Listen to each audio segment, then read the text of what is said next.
Assalamu alaikum. N'hésite pas à liker cette vidéo et de vous abonner pour aider cette chaîne à partager la voie de la vérité. Merci. John Joseph m'a envoyé une question sensible. Pourquoi le prophète Muhammad s'est-il marié avec Aïcha? Et pourquoi la consommation du mariage a-t-elle eu lieu lorsqu'elle avait 9 ans? Dis-moi la vérité. Peut-être que toi aussi, un jour, quelqu'un t'a posé cette question qui te bloque, qui te met en colère, qui te laisse sans voix. Si l'islam est une religion pure, pourquoi votre prophète aurait épousé une jeune fille? Peut-être qu'un ami non musulman t'a demandé ça. Peut-être que tu l'as entendu à l'école, au travail, ou même dans la bouche des médias qui veulent salir l'image du prophète. Et toi, tu restes là, frustré, en colère, mais incapable de répondre parce que tu ne connais pas encore la vérité complète. Et si cela t'est déjà arrivé, alors je vais te dire une chose très importante. Regarder cette vidéo est obligatoire pour toi. Parce que si quelqu'un t'accuse sur ce sujet et que tu ne sais pas répondre, tu laisses l'islam être humilié devant ton silence. Aujourd'hui, notre professeur Dr Zakir Naik, qu'Allah lui accorde une longue vie et une santé parfaite, va éclairer ce sujet d'une manière que personne ne peut réfuter. Il va répondre à une question qui a été posée par un homme sincère, quelqu'un qui cherchait vraiment à comprendre ce que les autres déforment volontairement. Alors écoute-moi bien, ne regarde pas cette vidéo à moitié. Si tu arrêtes en plein milieu, tu ne comprendras rien, parce que les explications les plus importantes, les plus simples, les plus puissantes, arrivent à la fin. Alors sans plus tarder, ouvre ton cœur, ouvre ton esprit, et écoute jusqu'au dernier mot. Cela pourrait changer ta vision du prophète pour toujours. John Joseph m'a envoyé une question sensible. Et je tiens d'abord à préciser qu'il ne l'a pas posée pour provoquer. Il m'a expliqué qu'il cherche à comprendre, qu'il veut rapprocher les communautés et qu'il étudie l'islam sérieusement.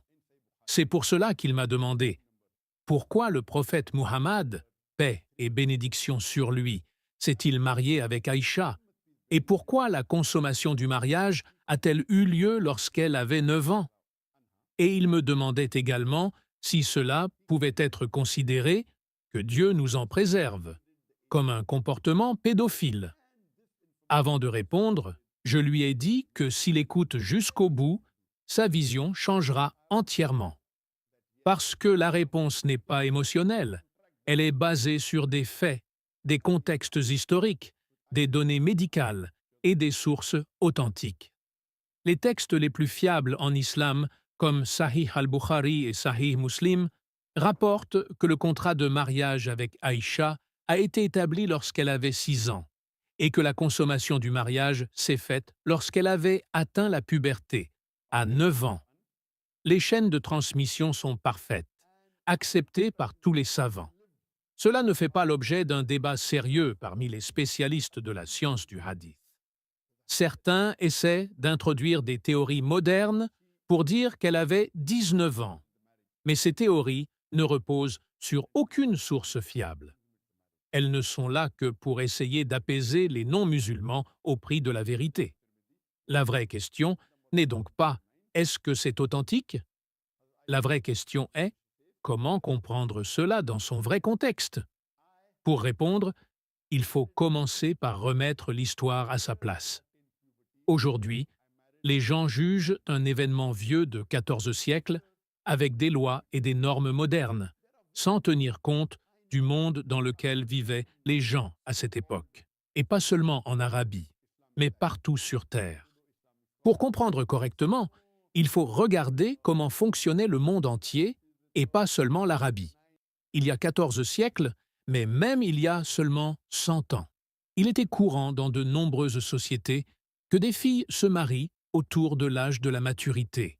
C'était la réalité de pratiquement toutes les civilisations anciennes.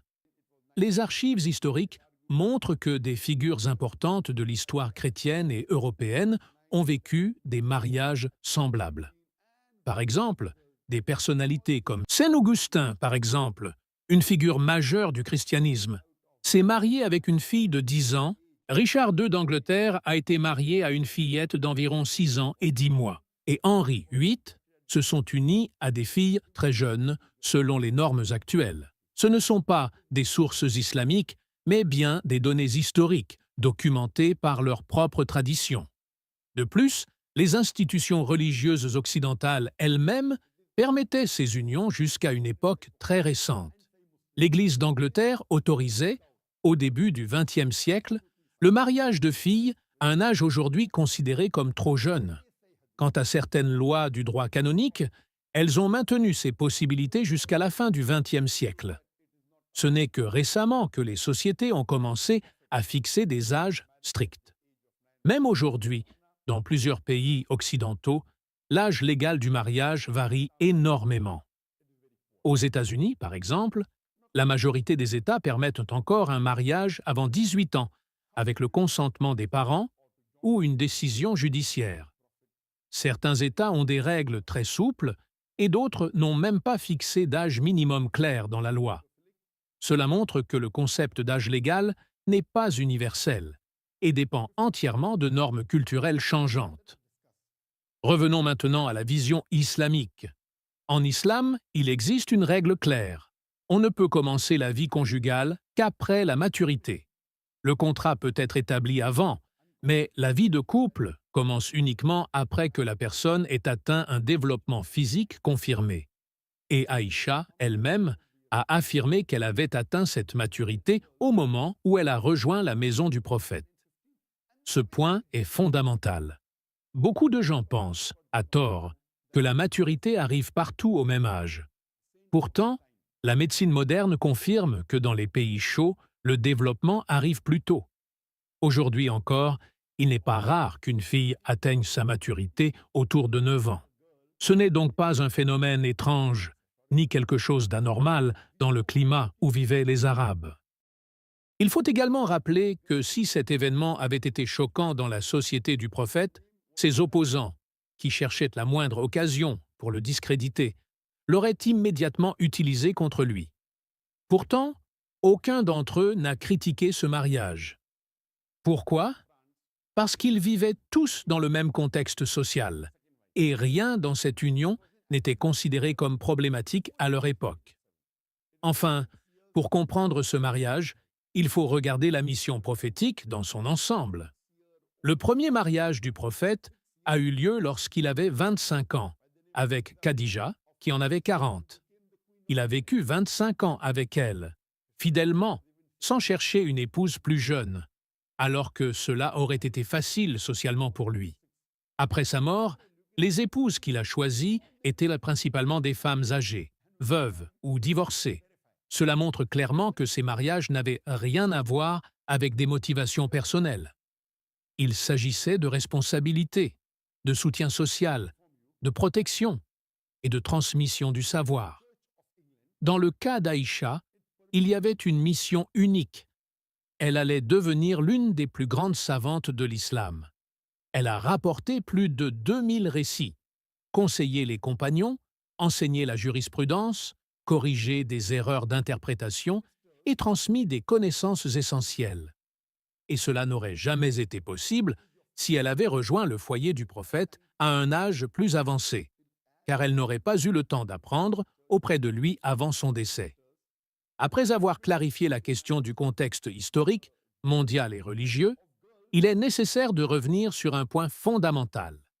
La différence entre la légalité du mariage dans les sociétés anciennes et l'idée moderne, très récente, de fixer arbitrairement un âge universel. Ceux qui critiquent l'islam aujourd'hui pensent, à tort, que leurs propres critères sociaux ont toujours existé. Mais la vérité, c'est que l'âge du mariage n'a jamais été fixe dans l'histoire humaine. Et même aujourd'hui, ce n'est pas uniforme. Aux États-Unis, chaque État possède ses propres règles, certaines très strictes, d'autres très flexibles. Dans certains États, une fille de 12 ans peut être mariée avec consentement parental et approbation d'un juge. Dans d'autres, il n'y a même pas d'âge minimum inscrit dans la loi. Cela montre clairement que même dans les sociétés modernes, l'âge n'est pas un indicateur universel.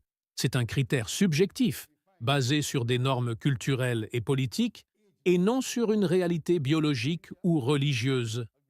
Quand une personne accuse le prophète Muhammad, paix sur lui, mais ignore que ses propres lois et ses propres traditions religieuses autorisaient des mariages similaires ou plus jeunes jusqu'à une époque très récente, cela révèle un problème. Ce n'est pas une recherche sincère de vérité, mais un jugement biaisé fondé sur l'ignorance. Revenons maintenant à la définition du mot pédophilie. Comme je l'ai expliqué, la définition médicale est très claire. Il s'agit d'un trouble psychologique caractérisé par une attirance envers des enfants prépubères, la puberté étant le critère décisif. Une fois que la fille ou le garçon a atteint la puberté, on ne parle plus de pédophilie, même si l'âge chronologique est bas selon nos standards modernes. Les médecins du monde entier savent que la puberté peut survenir très tôt, parfois à 9 ans, parfois même à 8 ans. Et ceci n'a rien d'extraordinaire dans les pays au climat chaud. L'Arabie, connue pour son climat désertique, est justement une région où la puberté est historiquement plus précoce.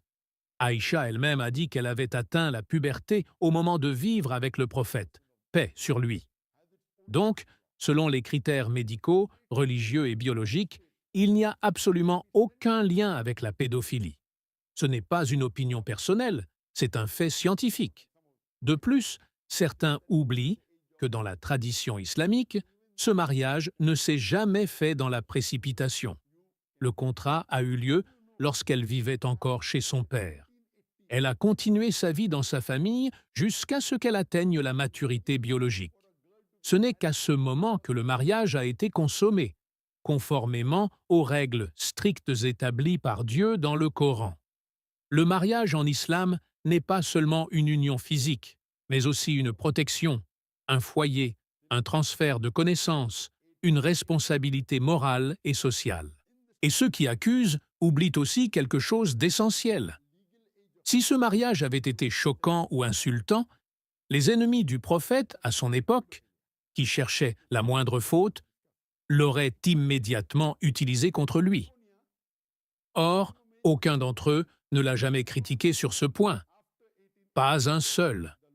Ni les polythéistes de la Mecque, ni les hypocrites de Médine, ni les Juifs qui étaient en conflit politique avec lui. Aucun. Si ce mariage avait été immoral selon les normes de l'époque, les opposants l'auraient attaqué dessus. Mais ils ne l'ont pas fait. Pourquoi? Parce qu'ils vivaient dans la même réalité culturelle, sociale et biologique. Rien dans ce mariage n'était étrange pour eux. Si des gens commencent à être choqués aujourd'hui, c'est seulement parce qu'ils appliquent des normes du XXIe siècle à une époque où personne, absolument personne, ne voyait cela comme problématique. Après cela, regardons une autre dimension essentielle de la vie du prophète, paix sur lui. Avant de continuer, prends juste un instant. Like cette vidéo pour que le rappel atteigne d'autres frères et sœurs.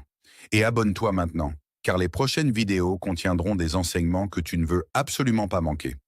Si tu es vraiment un fan du Dr Zakir Naik, prends juste 5 secondes pour écrire en commentaire dès maintenant. Qu'Allah accorde une longue vie à Dr Zakir Naik. Et à toi qui regardes cette vidéo, oui, toi qui te sens parfois prisonnier de tes mauvaises habitudes, de tes émotions incontrôlées ou de péchés comme la masturbation, sache qu'il existe une porte de sortie. Tu n'es pas seul. En seulement 30 jours, tu peux reprendre le contrôle de ta vie et retrouver ta dignité. Nous avons mis en place une formation unique, un véritable programme de libération que des frères et sœurs ont déjà commencé à suivre avec succès. Le lien est disponible juste en bas, dans la description et en premier commentaire. Rejoins-les et prends enfin le chemin de la liberté et du changement. Après cela, regardons une autre dimension essentielle de la vie du prophète, paix sur lui. Il a vécu jusqu'à l'âge de 63 ans. Pendant les 25 premières années de sa vie conjugale, il n'avait qu'une seule épouse, Khadija. Une femme de 40 ans, veuve, respectée, mature, et 15 ans plus âgée que lui. Pendant toute cette période, alors qu'il était en pleine jeunesse et qu'il avait accès aux plus nobles femmes de la Mecque, parce qu'il était connu comme le véridique, le digne de confiance, il n'a jamais cherché une seconde épouse. Il est resté fidèle, loyal et dévoué. Quel homme animé par des motivations perverses vivrait 25 années dans ce type de mariage sans jamais chercher une épouse plus jeune? Ce n'est pas logique. Cela montre bien que ces mariages n'étaient pas guidés par ses désirs, mais par la sagesse divine, des nécessités sociales, politiques ou religieuses. Ce n'est qu'après la mort de Khadija, dans une période extrêmement difficile de sa vie, qu'il a épousé d'autres femmes, et la majorité d'entre elles étaient veuves, âgées ou divorcées. Aucune de ces femmes n'était choisie pour une beauté exceptionnelle ou pour satisfaire un désir. Chacune avait une raison précise, une sagesse claire, unir des tribus, protéger des femmes veuves, transmettre le savoir religieux ou renforcer les liens sociaux. Dans le cas d'Aïcha, la sagesse était encore plus profonde. Elle allait devenir l'une des grandes enseignantes de la communauté musulmane. Elle a rapporté plus de 2000 hadiths. Elle détenait une mémoire extraordinaire. Les compagnons venaient la voir pour résoudre des questions de jurisprudence, d'héritage, de règles occultes, de vie quotidienne. Si elle avait épousé le prophète plus tard, elle n'aurait jamais eu le temps d'apprendre autant. Le prophète est mort lorsqu'elle avait 18 ans. Si elle était arrivée chez lui à 17 ou 18 ans, elle n'aurait vécu que quelques mois avec lui. Elle n'aurait pas pu transmettre à la communauté autant de connaissances, autant de détails sur la vie du prophète, autant d'enseignements qui constituent aujourd'hui une partie essentielle de la religion. C'est pour cela que ce mariage ne peut pas être compris sans prendre en compte la mission prophétique. Certains événements dans la vie du prophète ne sont pas seulement des choix personnels, mais des mécanismes divins pour préserver et transmettre la religion. Enfin, il faut insister sur un dernier point. Aucune accusation lancée contre le prophète, qu'elle vienne de l'ignorance ou de la haine, ne pourra tenir face à une analyse rationnelle, scientifique, historique et religieuse. Plus une personne étudie sincèrement, plus elle réalise que ces accusations sont basées sur des anachronismes et des préjugés, et non sur une véritable recherche de vérité. En poursuivant la réponse, il faut maintenant examiner un point essentiel. Les accusations modernes contre l'islam sont presque toujours formulées, sans comprendre la nature du message prophétique. Beaucoup de gens regardent ce mariage uniquement sous l'angle émotionnel et non sous l'angle intellectuel ou spirituel. Or, dans l'islam, rien dans la vie du prophète n'est arbitraire ou capricieux. Tout a une raison, une mission, une sagesse. Lorsque l'on analyse attentivement la vie d'Aïcha, on réalise rapidement qu'elle n'était pas une femme ordinaire parmi les croyantes. Elle possédait une intelligence très vive, une mémoire exceptionnelle, une capacité unique à comprendre et expliquer les enseignements du prophète. Elle vivait dans la maison du messager de Dieu, observait ses pratiques, ses comportements, ses paroles, dans les détails les plus intimes que personne d'autre n'aurait pu transmettre. Et c'est précisément cela qui explique pourquoi elle a rapporté plus de 2000 hadiths. Beaucoup de gens imaginent que le rôle d'une épouse du prophète était simplement familial. Ce n'est pas le cas. Les épouses du prophète étaient des éducatrices, des guides, des savantes pour l'ensemble de la communauté musulmane. Elles formaient les femmes, transmettaient les règles religieuses, corrigeaient les erreurs des gens, répondaient aux questions et préservaient la sunna. Leur rôle était indispensable pour que la religion soit complète. Aïcha avait donc une mission très spéciale. Elle allait devenir la référence principale en matière de jurisprudence familiale, de rites, de purification et de nombreux aspects que seuls ceux qui vivaient dans l'intimité du prophète pouvaient connaître. Dieu lui a donné une intelligence hors du commun, et elle a assumé ce rôle mieux que n'importe qui. Les compagnons les plus savants venaient consulter Aïcha des années après la mort du prophète pour trancher des questions religieuses complexes. Et elle répondait avec précision, preuve qu'elle maîtrisait parfaitement la loi islamique. Si ce mariage avait été retardé à un âge plus avancé, elle n'aurait pas eu le temps d'acquérir tout ce savoir. Elle n'aurait pas vécu assez longtemps dans la maison du prophète. C'est un fait historique simple. Si elle était arrivée à cet âge, elle serait devenue sa femme quelques mois avant sa mort. Cela aurait privé la communauté de milliers d'enseignements essentiels. La sagesse divine derrière ce mariage devient donc très claire. Il fallait que la personne chargée de conserver une partie fondamentale de la sunna vive suffisamment longtemps avec lui, au bon âge, à un moment où elle pouvait mémoriser facilement, comprendre en profondeur, observer tout ce que le prophète faisait. Et si tu regardes cette vidéo aujourd'hui, c'est que tu as un téléphone en main et une connexion Internet. Mais laisse-moi te poser une question simple. Est-ce que tu sais qu'avec juste ces deux choses, tu peux gagner jusqu'à 1 000 € par mois sans montrer ton visage, sans utiliser ta voix et de manière 100% halal?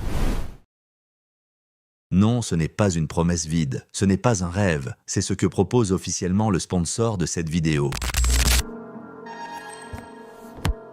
Lancez-vous dans le halal business en ligne.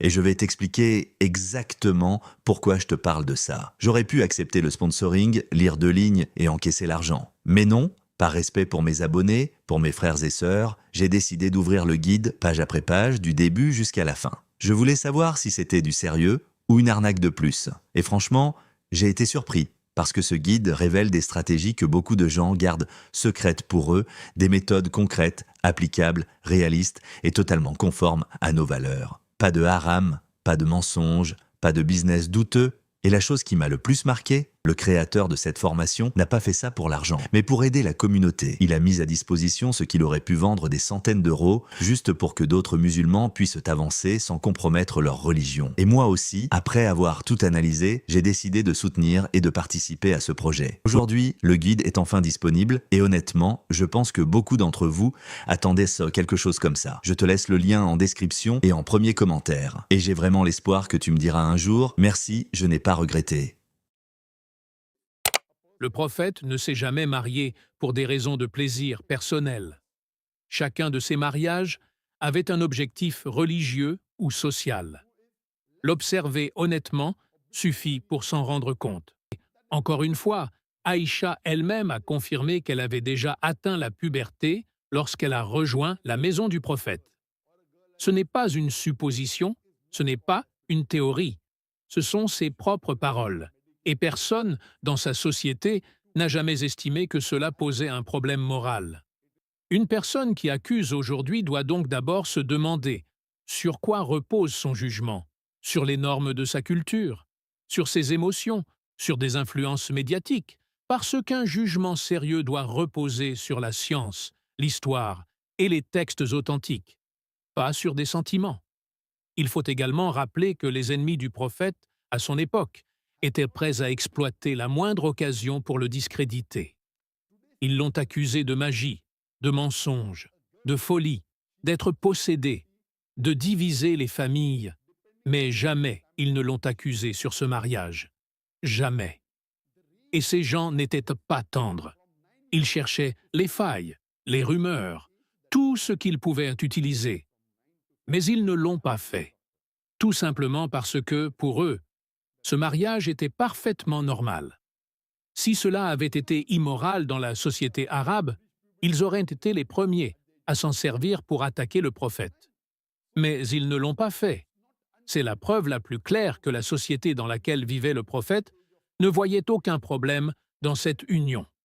Pour terminer cette partie, il faut aborder un dernier point très important. Contrairement à ce que certains imaginent, Aïcha n'était pas une jeune fille passive, silencieuse, effacée.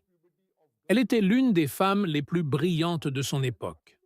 Elle posait des questions au prophète, elle débattait avec les compagnons, elle corrigeait certaines erreurs d'interprétation, elle enseignait à des hommes et des femmes.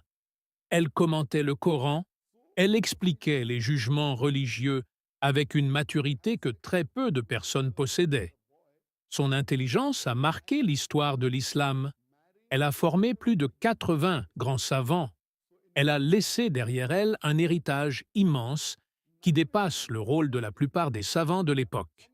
Et cela n'a été possible que parce qu'elle a vécu avec le prophète durant les années où l'être humain apprend le mieux, mémorise le mieux et développe le plus ses capacités intellectuelles.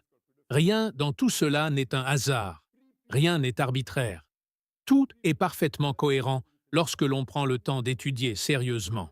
En poursuivant ce raisonnement, il faut maintenant aborder les accusations modernes avec lucidité. Beaucoup de gens utilisent ce sujet, non pas pour comprendre, mais pour provoquer, pour attaquer, ou parce qu'ils ont une définition incorrecte des termes qu'ils emploient. Par exemple, le mot « pédophilie » est utilisé à tort et à travers, sans que les gens connaissent même sa définition médicale. C'est pour cela que j'ai insisté. Ce terme désigne strictement l'attirance envers un enfant prépubère. Or, Aïcha avait atteint la puberté au moment du mariage consommé, ce qui rend l'accusation scientifiquement fausse, religieusement fausse et historiquement incohérente. Cela montre clairement que ces mariages répondaient à des besoins sociaux, politiques ou religieux, pas à des désirs personnels. Le mariage avec Aïcha avait une dimension unique, car il s'agissait d'un mariage lié à la connaissance, à la transmission de la religion. Aucun autre compagnon n'a rapporté autant de hadiths dans des domaines aussi variés, aussi précis et aussi intimes. Beaucoup de règles islamiques que nous connaissons aujourd'hui, sur la purification, le comportement du prophète chez lui, les détails de sa morale, sa pudeur, ses habitudes personnelles, proviennent directement d'Aïcha. C'est la seule personne qui avait accès à ce niveau de proximité intellectuelle et spirituelle. Elle a transmis à l'humanité une part essentielle de la sunna. Il est donc injuste et malhonnête de réduire ce mariage à une simple interprétation contemporaine basée sur des émotions. Ceux qui étudient sincèrement l'islam voient rapidement que ce mariage n'était ni choquant pour l'époque, ni immoral, ni déviant, ni contraire à la nature humaine. Au contraire, il a ouvert la voie à l'héritage religieux que des milliards de musulmans suivent encore aujourd'hui. Si l'on examine la vie entière du prophète, paix sur lui, on ne trouve jamais un acte qui indiquerait qu'il recherchait la jeunesse pour satisfaire un désir. On trouve exactement l'inverse. Un homme qui épouse des femmes âgées, des veuves, des mères déjà mariées, des femmes qui avaient besoin de protection, une communauté qui avait besoin d'unir des tribus, de guérir des blessures sociales et politiques. Ces mariages étaient des instruments de paix, d'union et de guidance, jamais des instruments de passion. L'indignation que certaines personnes ressentent aujourd'hui n'est pas due à l'islam, mais à l'écart immense entre les normes modernes et les normes anciennes. Et cet écart ne peut pas être utilisé pour juger rétroactivement le passé. Sinon, il faudrait accuser quasiment toutes les civilisations, tous les rois, toutes les institutions religieuses et même les lois américaines d'il y a 100 ans. Ce serait absurde. En réalité, plus quelqu'un étudie sérieusement, plus il réalise que cette accusation ne repose sur rien. Elle tombe immédiatement dès qu'on analyse les faits de manière honnête. Pour conclure la réponse à John Joseph, le prophète Muhammad, paix et bénédiction sur lui, est le meilleur modèle que Dieu ait envoyé à l'humanité. Sa vie est pure, sa moralité est parfaite, et ses choix sont guidés par la sagesse divine. Ceux qui l'accusent ne le font jamais avec connaissance, mais avec ignorance ou malveillance. Et ceux qui étudient sincèrement finissent toujours par découvrir la réalité. Il n'y a absolument rien dans ce mariage qui puisse être qualifié d'immoral ou de déviant. Tout est cohérent, juste, conforme à la nature humaine et conforme à la mission prophétique.